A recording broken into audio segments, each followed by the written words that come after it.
আসসালামু আলাইকুম বন্ধুরা, রুহানি চিকিৎসালয়ে আপনাদের সবাইকে স্বাগত, আন্তরিক ভালোবাসা ও শুভেচ্ছা।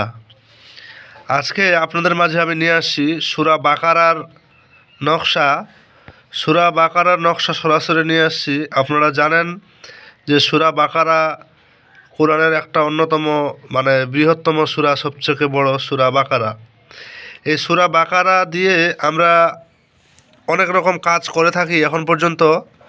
সূরা বাকারার বিশেষ বিশেষ কিছু অংশ দিয়ে আমরা এমন এমন কাজ হাসিল করতে সক্ষম হয়েছি আমলিয়াত জগতে, যে প্রকৃত গুরুর কাছে যদি কেউ কোনো শিক্ষা এটা নিতে পারে, তাহলে তার কি বলবো, একটা অলৌকিক শক্তি যে সবসময় তার সঙ্গে আছে, সেই জিনিসটা সে অনুভব করতে পারে।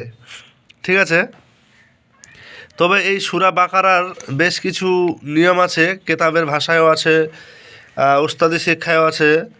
এখন আপনাদের মাঝে যে নকশাটা দেখাচ্ছি, নকশাটার চালটা আপনারা দেখতে পাচ্ছেন যে এটা পুরাতন একটা নকশা, এবং এটা দিয়ে কাজ করলে কাজ হবে 100%। কিন্তু অনেকেই আছে যে নকশার চাল বা নকশাটা কিন্তু বুঝতে সমস্যার সম্মুখীন হতে পারে।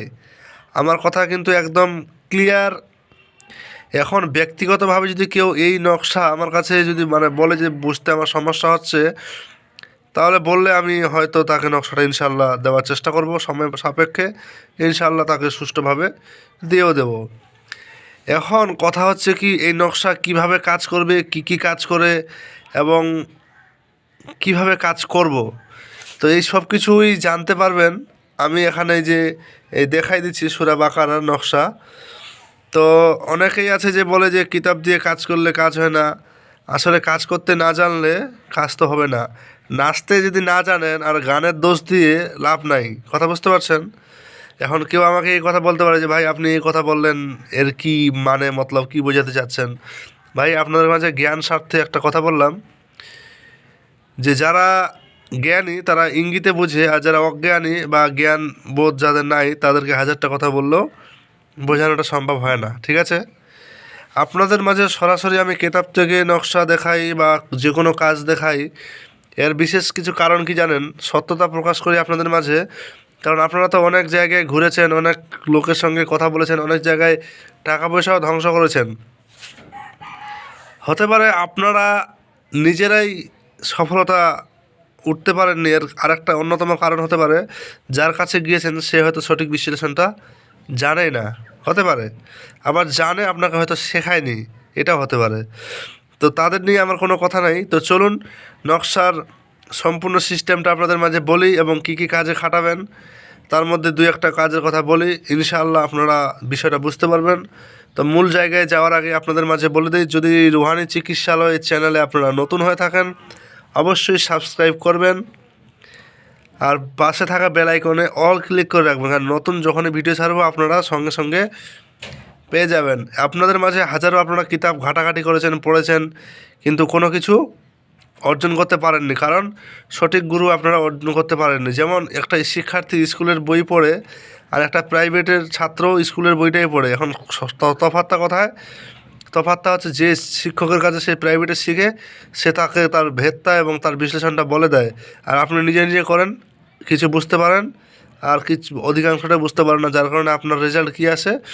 ফেল, কিংবা ঠেলে পেলেও পাস, টানা হিচড়া করে। ঠিক আছে, তো বিষয়টা হচ্ছে কি, এই সূরা বাকারার নকশা কাজে লাগাতে হলে কত ধরনের কাজে লাগাতে পারবে সেই জিনিসটা বলি। আর ব্যক্তিগতভাবে যদি কেউ শিক্ষা নিতে চায়, তো তাকে মন শক্ত করে এবং অন্তরে ইয়াকিন নিয়ে কিছু অর্থ ব্যয় করার বিনিময়ে সময়টা ব্যয় করে শিখতে হবে। এর কারণ কি, এ পাপি পেট কাউকে ছাড়ে না, কথা বুঝতে পারছেন? এই জিনিসটা মাথায় রাখবেন। আর অমূল্য রত্ন আপনারা শিখে নেবেন, আজীবন কাজে খাটাতে পারবেন, শুধু নিয়ম মেনে চললেই। তো এই সব জিনিস, মূল্যবান জিনিস হাতে পেতে হলে কী করতে হবে? অবশ্যই আপনাদের কিছু পারিশ্রমিক ব্যয় করতে হবে এবং নিজেকেও পরিশ্রম করতে হবে, কথা বুঝতে পারছেন? তো বিষয় হচ্ছে, এই নকশাটা কাজ করতে হলে আপনাদের এই যে একটা সরাসরি কেতাবি ভাষায় দেখাই, কারণ আপনারা অনেকেই জিজ্ঞাসা করতে পারেন যে এটা সূরা বাকারা নকশা হয় কি না। এই যে দেখেন, এখানে একটা শর্ট ভাষায় লিখেছে, সূরা বাকারার নকশা লিখিয়া পাগল ও মৃগী রোগীর গলায় বাঁধিয়া দিলে রোগ আরোগ্য লাভ হয়, জিন ভূতের আসর নষ্ট হয়, কুষ্ঠরোগ ভালো হয়। আচ্ছা, খুব ভালো কথা। এখানে যেমন একটা লোক গিয়ে বলল কি যে এই দা দিয়ে বা এই বন্দুক দিয়ে বা অমুক জিনিসটা দিয়ে আপনি কি কি করতে পারবেন। এখন বলল কি যে এটা দিয়ে অমুক কাজটা হয়, অমুক কাজটা হয়, অমুক কাজটা হয়, কিন্তু হয় এটা সঠিক, কিন্তু কিভাবে হয় এটা তো শেখার বিষয় নাকি। তো এই হচ্ছে মূল ভেদ এবং মূল জায়গাগুলা, ঠিক আছে। এখন এই বলি, আমি যদি সূরা বাকারার এই নকশার কথা বলি, এটা দিয়ে বশীকরণ হয়। আপনি বলবেন কি এটা আলতু ফালতু কথা বলছেন, আমি বলবো বিচ্ছেদ হয়। আপনি আবার বলবেন যে কী সব বলছেন, আমি বলবো বান হয়, এই হয়, সেই হয়, কিন্তু আমরা কাজটা জানি না। আমি যতগুলো বললাম হতে পারে আমিও অতটা জানি না, হতে পারে, ঠিক আছে। তো এর মধ্যে আপনাদের কল্যাণ স্বার্থে, উপকারের স্বার্থে এই বিষয়টা একটা বলে দেই। সূরা বাকারার নকশা এটা হচ্ছে একটা অন্যতম সূরা, কোরআনের সবচাইতে বৃহত্তম এবং বড়, ঠিক আছে। এই সূরার নকশা মানে বুঝতেই পারছেন কতটা ফলদায়ক। এটাকে হাসিল করতে হলে বা কাজ করতে হলে আপনাদের আমি একটা নিয়ম ইনশাআল্লাহ বলে দিচ্ছি, প্রয়োজনে দুটা বলবো। সেটা হচ্ছে কি, যে কোনো রোগ যদি হয়, এটা মাটির বর্তন মানে বুঝেন তো, মানে দেখবেন ফাইবারের প্লেটের মতো একটা মাটির প্লেট পাওয়া যায়, সেই প্লেটে মেশক জাফরান কালি দিয়ে সুন্দর করে নকশাটা লিখবেন, লিখে রোগীকে ধৌত করে পানি পান করাবেন দিনে দুবেলা, প্রত্যেক দিন 7 দিন টানা, আল্লাহর রহমতে রোগী সুস্থ হবে।